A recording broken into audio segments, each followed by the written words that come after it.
are talking The Night Butcher. This is directed, written and stars Mr. J. And I guess you would call it a long short film, or perhaps a short regular length film. It runs around 50 odd minutes long, and that includes the credits, and the credits go on for a fairly long time, it must be said. And is essentially a kind of low budget grindhouse style horror movie, which I think is clearly influenced by, among others, but primarily Rob Zombie's Firefly family movies. I won't tell exactly why, but that's kind of what it seems to be, at least. Now, the story is as follows. We have a kind of low-budget horror movie being made, like a film within the film, so to speak, and the set of this film is inside this kind of Halloween shop, which is kind of a real shop. This movie is filming in there. And, you know, we see this film being made at the beginning of the film, and they wrap production for the day. However, this particular kind of Halloween shop harbours some type of dark secret in the form of the Night Butcher, like a masked killer who obviously likes to chop up his victims like a butcher. But that might not be the only menace. There might be other terrors lurking within the kind of walls of the shop, so including a crazed killer clown who we hear gurgling from the kind of a room in the back through the movie. Now we get a variety of kind of people coming into this kind of shop, and what will happen? Well, you have to watch the movie and find out. So let's talk about what I think works in The Night Butcher. Okay, so this is a film clearly made by and for fans of low budget grindhouse horror movies. The film is going for a kind of certainly that kind of grindhouse feel, with kind of like film scratches and things like this on the kind of on the film to give it that kind of like, you know, retro feel. We have a variety of you know, sexy Halloween themed kind of women, all with tattoos and all of this kind of like Halloween makeup and etc. throughout the movie, many of which who kind of stripped down, so we see kind of lots of kind of cleavage and etc. Lots of kind of like eye candy on display. I think the makeup effects are pretty solid, especially for this kind of clown character. You know, he looks pretty decent, I have to say. There's some, you know, low budget but kind of reasonably effective gore here, I think, for the most part, which is kind of quite fun. And it clearly has a kind of creative stylistic choice to it as well. The movie is, as I say, pretty short, and there's a reasonable amount of kind of kills on there. The thing I found most interesting, however, with this movie is actually towards the end of the movie, in the credits, where we have these kind of extra scenes, so to speak, where we have this kind of Night Butcher auctioning off a variety of kind of victims and, you know, like pieces of meat, ultimately, hence the Night Butcher. Kind of reminds you of things like kind of Hostel and stuff like that. And I thought that was kind of a bit of a fun kind of scene, and it kind of points to a kind of a wider, you know, wider audience, so to speak, and who's involved, and you know, how kind of this, how much this thing may have spread, and who knows about it, etc. So I actually kind of quite like its inclusion. What doesn't work? Okay, so it's a low budget film. Before I go into this section, let's just preface this by saying I understand this is a low budget film. I understand there's restrictions that are caused by that. Okay, the most interesting concept here I found was the end credits, about auctioning off these kind of like victims. But it's really just a throwaway kind of sequence at the end of the movie. It's really not what the film's about. What the film is about is pretty much a non-story.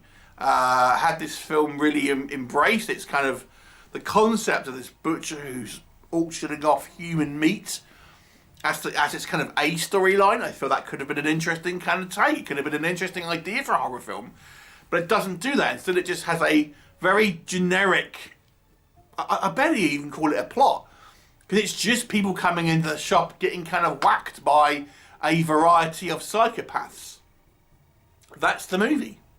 I mean, the concept up here about having a film being made here is pretty much abandoned straight away. I mean, it really didn't need to be included ultimately, because it doesn't have any real bearing on the actual film itself. So plot-wise, it is really scant, and the one kind of, I think, original idea And maybe certainly the most interesting idea, at least in my opinion, that this movie has, I feel was wasted in a kind of like post-credit scene, mid-credit scene that's kind of like goes through the credits, and it's like doesn't really feel, you know, form part of the story as a whole. So that was a shame. I think that concept would have been a more interesting story. But there's some severe technical issues with this one. Okay, so let's talk about the stylistic choices beforehand though. So it's clearly influenced, as I say, by grindhouse cinema, and it has these kind of like, obviously, filter, like film scratches and things to give it this kind of older feel. But I didn't really understand why, because it's taking place in modern society. We see cell phones, we see technology and things like that. And I feel if you're going to have this aged look of a film, at least have it as a period film. At least have it so it's set in that kind of time frame. It didn't really make sense where we have, you know, brand new kind of technology, but we have this kind of old, you know, it's clearly just a filter, but it doesn't really make sense stylistically, I didn't think. The acting isn't particularly kind of strong, as you'd probably expect from a very low budget film. And now I want to talk about the technical elements here, because this to me was the thing that stood out the most, unusually. I mean, the sound design here is so poor. So poor. I mean, there's very little dialogue in this movie. Very little dialogue. It's just kind of like killers, like making sounds, like gore shots. But what dialogue we do have is very faintly recorded. And then it's drowned out by this kind of music that kind of plays over the top. So you can barely hear what's being said. The acting isn't brilliant. Maybe that was the idea. But I'm thinking, you know, it's just an odd choice. What little dialogue there is, you can barely hear. The editing. Whew, this is the thing that struck me the most as an odd choice. And I can only think it was a choice, because if this is a technical blunder, then it's possibly the worst editing I've seen. There's a couple of sequences in the movie where you will flip to different characters in this store. But as you flip to a character, there's like, for example, there's a character outside in a car waiting. Each sequence has different music on it, and it's really jarring. You know, there's a girl getting changed in the dressing room. There's a couple of kids walking around. There's someone outside of the car, and each time it kind of flips to one of these different kind of like cameras, the music changes, and it's just some of these shots are only kind of like a few seconds each, so it's really jarring. You know, it looks like it's just been like bodged together, if we're being honest. And then just other things like the lighting, I think, is a little weak at times. You know, it's just, it feels to me like this is more of a show reel than a film, if that makes sense. This is a show reel, I feel, for Mr. J, showing you he can kind of do grindhouse horror effects, maybe. It's like sequences. I mean, if you watch some sequences of this film, you think, oh, that looks quite fun. I wonder what films that is kind of related to. But then you realise that's all this movie is.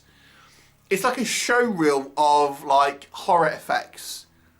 And that's it. The actual, the story is more or less non-existent. The characters don't seem to have any logical sense. The concept of this film within the film is kind of abandoned. The best thing in it is the end credits. There's virtually no dialogue, so we don't get any type of real characters, and the antagonists look cool, but I feel, why are they hanging around in a kind of a Halloween shop and things like this? Nothing is kind of like, is put out there. So visually speaking, I feel some people may enjoy some of the visuals here. You know, the busty, tattooed Latina girls, you know, all in their kind of like Halloween goth makeup, I'm sure will titillate some. The horror makeup for this clown looks kind of cool. There's a couple of like sequences, I mean gore sequences, although there was one I'm thinking, I don't actually know what I'm looking at. You know, it looks sometimes with fingers going into something, but I don't know what it's meant to be. But they know, don't they? So there's some low budget kind of gore, which I thought was okay. But there's nothing really else here. I mean, you know, some people don't care. I just want to see, like, you know, cool stuff on screen, but it really relate to nothing, then you may want to check it out. But I can see there's some talent here for low budget filmmaking, but it just needs to have more people involved. I think this Mr. J, you know, it's one of these kind of like one-man band things, and my thing would be to have other people to say, let's do something else, maybe think about it in a different way. That is what a producer should do. And you know, when you have one guy in control of everything, writing, producing, directing, it's only this guy's vision, and you need some film is a collaborative process, and you kind of need people to bounce things off of and kind of have a better idea, and that isn't clearly what's happened here.